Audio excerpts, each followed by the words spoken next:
ఖతర్నాక్ plan చేసింది. GST పేరుతో ఇప్పటికే రాష్ట్రాలకు అరగుండు కొట్టిన కేంద్రం ఇప్పుడు ఏకంగా బోడిగుండు చేయడానికి రెడీ అయింది. కేంద్రం కట్టింగ్ వ్యూహంలో రాష్ట్రాలకు చెందాల్సిన ట్యాక్స్ వాటాను కట్ చేయడానికి ప్రతిపాదనలు పంపింది. ఇప్పటికే పన్నుల్లో కేంద్రం సరిగ్గా వాటా ఇవ్వడం లేదని రాష్ట్రాలు చెప్తుంటే ఇప్పుడు దాన్ని ఇంకా తగ్గిస్తే పరిస్థితి ఏంటి అన్నది రాష్ట్రాలకు అంతుపట్టడం లేదు.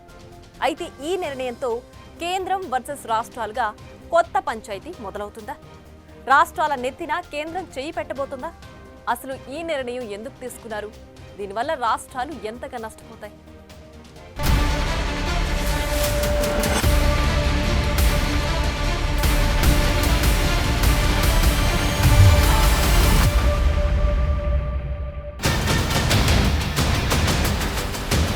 అసలే ఆర్థిక కష్టాలు, ప్రపంచవ్యాప్తంగా ద్రవ్యోల్బణం దూకుడు మీద ఉండి ప్రజల జేబుల్లో కాలి పెరుగుతుంది. ఇలాంటి క్లిష్ట పరిస్థితుల్లో ఇలాగోలా నెట్టుకొస్తున్న రాష్ట్రాలను ఆదుకోవాల్సింది పోయి కేంద్రం మరింత ఒత్తిడి పెంచుతోంది. అవును, కేంద్ర ప్రభుత్వం నుండి రాష్ట్రాలకు వచ్చే కేంద్ర పన్ను ఆదాయాల్లో కోతలు విధించాలని చూస్తుందట మోడీ సర్కార్. ఈ విషయం గురించి ప్రత్యక్షంగా తెలిసిన కొన్ని వర్గాలు లీకులివ్వడంతో కేంద్రం వేస్తున్న ప్లాన్ బయటపడింది. అయితే కేంద్రం త్వరలోనే ఈ కొత్త సూచనను ఆర్థిక సంఘానికి తెలియజేయనున్నట్లు వార్తలు వస్తున్నాయి. ఈ ప్రతిపాదనలో కేంద్ర రాష్ట్ర ఆర్థిక సంబంధాలు, ఇతర అంశాలతో పాటు పన్ను భాగస్వామ్యంపై కొన్ని సిఫారసులు చేసినట్టు తెలుస్తోంది. అయితే ఇది కేంద్ర రాష్ట్ర ప్రభుత్వాల మధ్య కొత్త వివాదానికి దారితీయవచ్చని నిపుణులు భావిస్తున్నారు.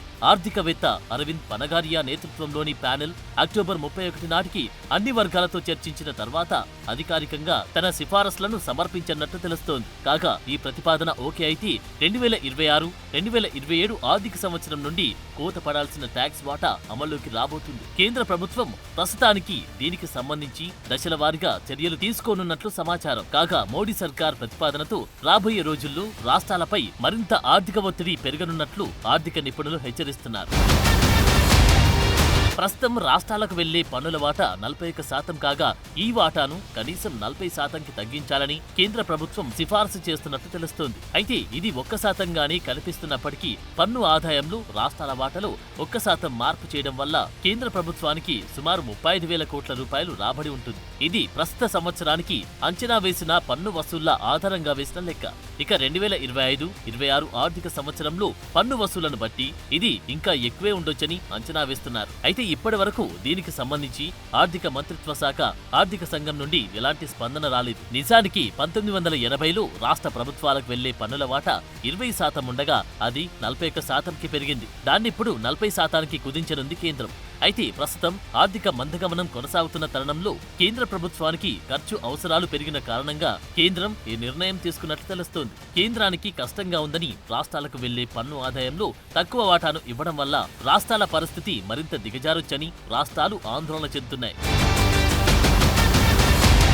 2024-25 సంవత్సరానికి కేంద్ర ఆర్థిక లోటు స్థూల దేశీయోత్పత్తి జీడీపీలో 4.8%గా అంచనా వేశారు. ఇక రాష్ట్రాల ద్రవ్య లోటు కేంద్ర జీడీపీలో 3.2%. ఈ లోటును తగ్గించడంలో భాగంగానే ఇప్పుడు రాష్ట్రాలకు పన్ను వాటా చెల్లింపులు చేయనున్నట్టు తెలుస్తోంది. నిజానికి దేశ ఆర్థిక వ్యవస్థ పరిశీలించినప్పుడు మొత్తం కేంద్ర ప్రభుత్వ వ్యయంలో రాష్ట్రాలు 60% కంటే ఎక్కువ వాటాను కలిగి ఉన్నాయి. కరోనా మహమ్మారి నుండి కేంద్రం రాష్ట్రాలతో పంచుకోకుండా ఉన్న సెస్లు, సర్ఛార్జీల వాటాను గతంలో 9 నుండి 12% నుండి 15%కి పెంచింది. ఇక ఈ వాటాలు ఆరోగ్యం, విద్య వంటి సామాజిక మౌలిక సదుపాయాలపై ఎక్కువ ఖర్చు చేస్తున్నారు. మరోవైపు కేంద్ర ప్రభుత్వం ఖర్చుకు సంబంధించి భౌతిక మౌలిక సదుపాయాలపై ఎక్కువగా దృష్టి పెడుతోంది. కాగా జూలై 2017లో వస్తువులు, సేవల పన్ను అమలు చేసినప్పటి నుండి ఆదాయాన్ని పెంచడంలో రాష్ట్రాలకు పరిమితులు ఏర్పడ్డాయి. ఇప్పుడు మార్చి నెలాఖరులో ప్రధాని మోడీ నేతృత్వంలో జరగనున్న కేంద్ర కేబినెట్ భేటీలో పన్ను వాటాల్లో కోతకు ఆమోదం తెలపనున్నట్లు తెలుస్తోంది. ఆ ప్రతిపాదనను తర్వాత కేంద్ర ఆర్థిక సంఘానికి పంపుతుంది. ఇక్కడ ఆర్థిక సంఘం దీనిని పరిశీలిస్తోంది. కేంద్ర కేబినెట్ ప్రతిపాదనను ఆర్థిక సంఘం అలాగే సిఫారసు చేయాలని లేదు. పన్ను వాటాను ఇంకా పెంచడం లేదా తగ్గించడం కూడా ఆర్థిక సంఘం చేతుల్లోనే ఉంటుంది. భారత ఆర్థిక సంఘానికి ఈ సూచన వెళ్లిన తర్వాత అది సమైక్య రాష్ట్ర ఆర్థిక సంబంధాలకు సంబంధించిన ఇతర అంశాలతో పాటు కేంద్ర రాష్ట్ర పన్ను భాగస్వామ్యంపై సిఫారసులు చేస్తోంది. అయితే ఈ పరిణామం 2 స్థాయిల ప్రభుత్వాల మధ్య ఉద్రిక్తతలకు దారితీస్తుందని విశ్లేషకులు భావిస్తున్నారు. అలాగే ఇది రాష్ట్రాలకు అందుబాటులో ఉన్న వనరుల్లో మార్పు చేయడం వల్ల ఖర్చు ఎక్కడ చేయాలనే అంశంలో కూడా మార్పులు వచ్చే అవకాశం ఉంది. కాగా కేంద్రంలో ఉన్న మోడీ సర్కార్ రాష్ట్రాలు తమ రాజకీయ ప్రయోజనాల కోసం ఇస్తున్న నగదు విరాళాలు, రుణమాఫీలు, ఇతర ఉచితాలను కూడా ఇవ్వకుండా ఉండడానికి మార్గాలను సూచించే అవకాశమున్నట్టు తెలుస్తోంది. ఇందులో భాగంగా రాష్ట్ర పన్ను ఆదాయంలో లోటును భర్తీ చేయడానికి రాష్ట్రాలకిచ్చే సమైక్య గ్రాంట్లను కొన్ని షరతులతో లింక్ చేసే అవకాశం ఉంది. ఆ షరతులను నెరవేర్చిన తర్వాతే రాష్ట్రాలు అటువంటి గ్రాంట్లకు అర్హులయ్యే విధంగా చర్యలు తీసుకుంటున్నారని సమాచారం. అయితే ఉచితాలను అందిస్తున్న రాష్ట్రాలకు కేంద్ర ప్రభుత్వం గ్రాంట్లను నిరాకరిస్తుందా లేదా అన్నది ఇప్పటికైతే స్పష్టంగా తెలియదు. నిజానికి గత 5 సంవత్సరాల్లో ఈ ఆదాయ లోటు గ్రాంట్లు 2021, 2022లో 1.18 లక్షల కోట్ల రూపాయల నుండి 2025-26 బడ్జెట్లో అంచనా వేసిన 13,700 కోట్ల రూపాయలకు తగ్గాయి. అయితే కేంద్రంలోని బీజేపీ ప్రభుత్వానికి రాష్ట్రాల్లో బీజేపీయేతర ప్రభుత్వాలకు మధ్య దూరం పెరుగుతున్న నేపథ్యంలో ఈ కోత ఆయా రాష్ట్రాలను అసహనానికి గురిచేయొచ్చని వాదనలు వినిపిస్తున్నాయి. ఈ 1% పన్ను కోతాల వల్ల 100 కోట్ల రూపాయలు కేంద్రం నుండి వచ్చే ఆదాయం రాష్ట్రాలకు రాకుండా పోతుంది. ఇప్పటికే పలు రాష్ట్రాలు కేంద్రం సీతకన్ను వేసిందని ఆరోపిస్తున్న తరుణంలో ఈ నిర్ణయం కేంద్రానికి రాష్ట్రాలకు మధ్య కొత్త వివాదాన్ని సృష్టిస్తుందని ఆర్థిక నిపుణులు అభిప్రాయపడుతున్నారు. ఇక కేంద్ర ఆర్థిక సంఘం రాష్ట్రాల ప్రగతిని అడ్డుకునే క్రమంలో తమకు అన్యాయం చేస్తూ జనాభా పేరుతో ఉత్తరాదికి నిధులను తరలిస్తుందని దక్షిణాది రాష్ట్రాలు ఆందోళన వ్యక్తం చేస్తున్నాయి. తమిళనాడు, కర్ణాటక, కేరళ ప్రభుత్వాలతో సహా తెలంగాణ కూడా పన్నుల వాటాలో నియోజకవర్గాల పునర్విభజన విషయంలో సమైక్య స్ఫూర్తికి తూట్లు పడుస్తున్నారంటూ ఆరోపిస్తున్నారు. పశ్చిమ బెంగాల్ సహా దక్షిణాది రాష్ట్రాలు బహిరంగంగా కేంద్రాన్ని విమర్శిస్తున్న తరుణంలో ఈ చర్య మరింత వివాదానికి తెరలేపనుంది.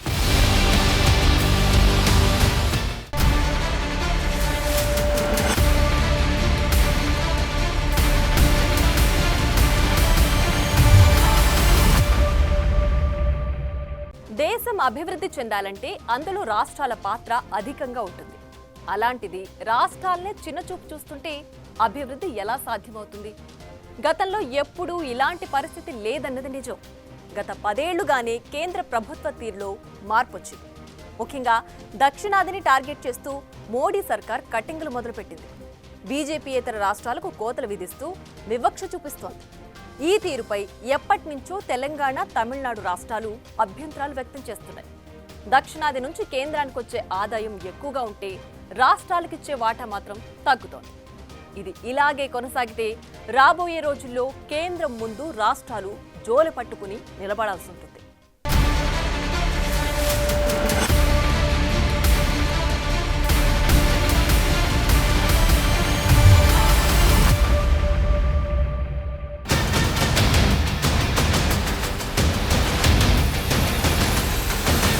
గత దశాబ్ద కాలంలో ముఖ్యంగా కేంద్రం జీఎస్టీ ఏర్పాటు చేసిన తరువాత రాష్ట్రాల ఆదాయం పడిపోతుండటంతో రాష్ట్రాలు కేంద్రం బదిలీ చేసే నిధులపై ఎక్కువగా ఆధారపడుతున్నాయి. ప్రస్తుత ఆర్థిక సంవత్సరంలో రాష్ట్రాల మొత్తం ఆదాయంలో పన్నేతర రెవెన్యూ వాటా 24% కంటే తగ్గే అవకాశం ఉంది. గత 25 సంవత్సరాల కాలంలో ఇలా ఎప్పుడూ జరగలేదు. గత దశాబ్ద కాలంలో కేంద్రం నుండి బదిలీల రూపంలో పొందిన మొత్తం రెవెన్యూలో రాష్ట్రాల వాటా గణనీయంగా పెరిగిందని రిజర్వ్ బ్యాంక్ గణాంకాలు చెప్తున్నాయి.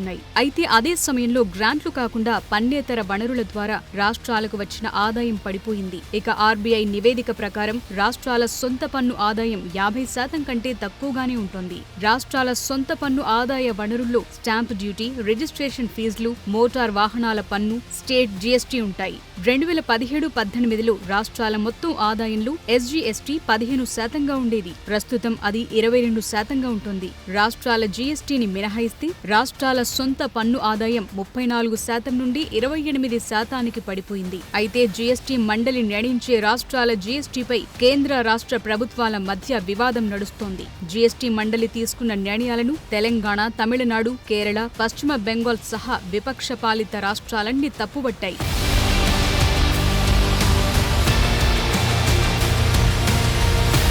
గత దశాబ్ద కాలంలో రాష్ట్రాల పన్నేతర ఆదాయంలో వడ్డీ వసూళ్లు కూడా 5% కంటే తక్కువగానే ఉంటున్నాయి. 2000వ దశకంలో ఈ వసూళ్లు 5 నుండి 9% మధ్య ఉండేవి. 2010వ దశకం ప్రారంభం వరకు ఆ వసూళ్లే కొనసాగాయి. మరోవైపు రాష్ట్ర ప్రభుత్వ రంగ సంస్థల నుండి డివిడెండ్లు, లాభాలు 1% కంటే తక్కువగానే ఉంటున్నాయి. గడిచిన దశాబ్ద కాలంలో ప్రజారోగ్యం, విద్యుత్ వంటి సేవల నుండి ఆదాయం కూడా 30% దాటలేదు.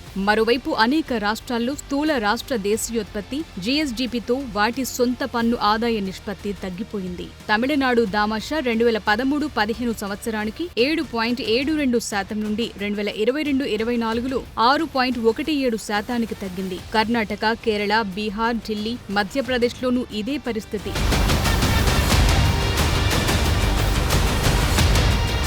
తెలంగాణకు వచ్చే నిధుల్లోనూ కోతలు భారీగా ఉన్నాయని ఇటీవల తెలంగాణ ఉప ముఖ్యమంత్రి భట్టి విక్రమార్క మండిపడ్డారు. కేంద్ర పన్నుల్లో రాష్ట్రాల వాటాను 42% నుండి 50%కి పెంచాలని డిమాండ్ చేశారు. గత నెల కేంద్ర పన్నుల్లో తెలంగాణ వాటాగా వచ్చే ఆదాయం జాతీయ స్థాయిలో వచ్చిన ఆదాయంతో పోల్చి చూస్తే తెలంగాణకు 2.1%తో అత్యధికంగా ఉత్తరప్రదేశ్కు 17.93% వాటా పోగా బీహార్కు 10% వాటా వెళ్లింది. అందుకే తెలంగాణకు అన్యాయం జరుగుతోందని, తమకు న్యాయం చేయాలని ఫినాన్స్ కమిషన్ కు తెలంగాణ లేఖ రాసింది. అయినా ఇటీవల బడ్జెట్లో కేంద్రం ఎలాంటి మార్పులు చేయలేదు. కొన్నేళ్లుగా ఇలాగే తెలంగాణతో పాటు బీజేపీయేతర దక్షిణాది రాష్ట్రాలకు అన్యాయం జరుగుతున్న నేపథ్యంలో గతేడాది సెప్టెంబర్లో తెలంగాణ, తమిళనాడు, కేరళ, పంజాబ్, కర్ణాటక రాష్ట్రాల ఆర్థిక శాఖ మంత్రులు తిరువనంతపురంలో జరిగిన కేరళ కాంక్లేవ్ కు హాజరయ్యారు. ఈ సందర్భంగా తెలంగాణ డిప్యూటీ సీఎం భట్టి మాట్లాడుతూ సెజ్లు, సబ్ ఛార్జీల ఆదాయాన్ని కేంద్రం రాష్ట్రాలతో పంచుకోవట్లేదని, వాటిపై ఆధారపడటం వల్ల కేంద్రం స్థూల పన్ను ఆదాయం 28% పెరిగిందని వెల్లడించారు. దీనివల్ల రాష్ట్రాల వనరుల్లో భారీగా కోత పడిందని తెలిపారు.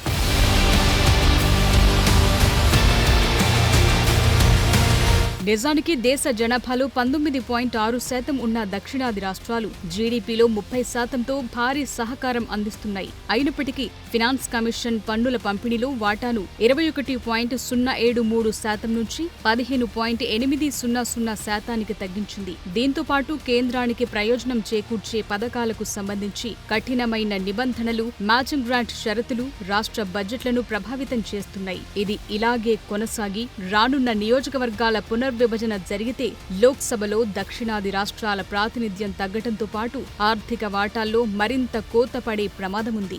జనాభా నియంత్రణ, సామాజిక అభివృద్ధికి ప్రాధాన్యత ఇచ్చిన రాష్ట్రాలు చివరికి కేంద్రం ముందు జోలె పట్టుకోవాల్సిన పరిస్థితి వస్తుంది. వాళ్ళు దక్షిణాది రాష్ట్రాల్లో నిర్వీర్యం చేయాలని, ఆర్థికంగా, రాజకీయంగా నిర్వీర్యం చేయాలని బీజేపీ కుట్ర పన్నుతుంది. ఎందుకంటే బీజేపీకి దక్షిణాది రాష్ట్రాలలో స్థానం లేదు కాబట్టి వాళ్ళకి స్థానం లేని రాష్ట్రాలకు కేంద్రంలో వాటా ఉండొద్దు అనే ఒక కుట్రతో వాళ్ళు ముందుకు వస్తున్నారు. ఆ కుట్రను ఖచ్చితంగా తిప్పికొట్టాం. డెఫినెట్గా రాష్ట్రాలకు న్యాయం జరగాల్సిందే. ప్రధాన ప్రతిపక్ష నాయకుడుగా రాహుల్ గాంధీ గారు రాష్ట్రాలకు అన్యాయం జరిగినప్పుడు ప్రధాన ప్రతిపక్ష నాయకుడుగా రాహుల్ గాంధీ గారు లోక్సభలో గలం వెత్తుతారు. అవన్నీ ప్రభుత్వం విధానాలు బయటకు వచ్చినప్పుడు ఖచ్చితంగా వాటికి వ్యతిరేకంగా Congress కొట్లాడుతుంది.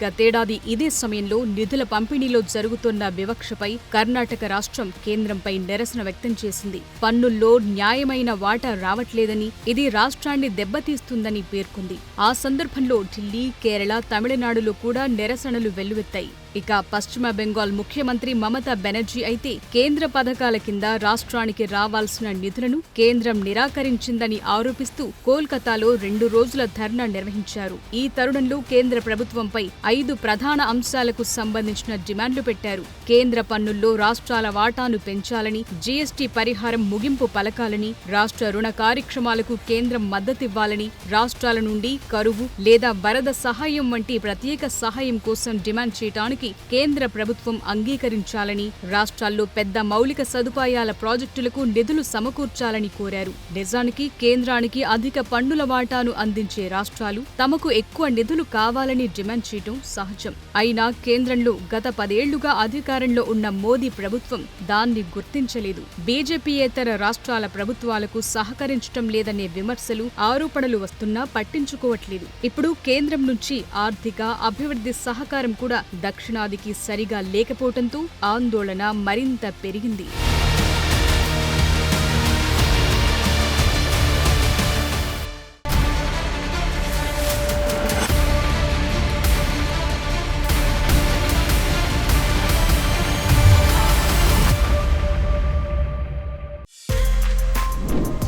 For more videos like this, subscribe Big TV channel.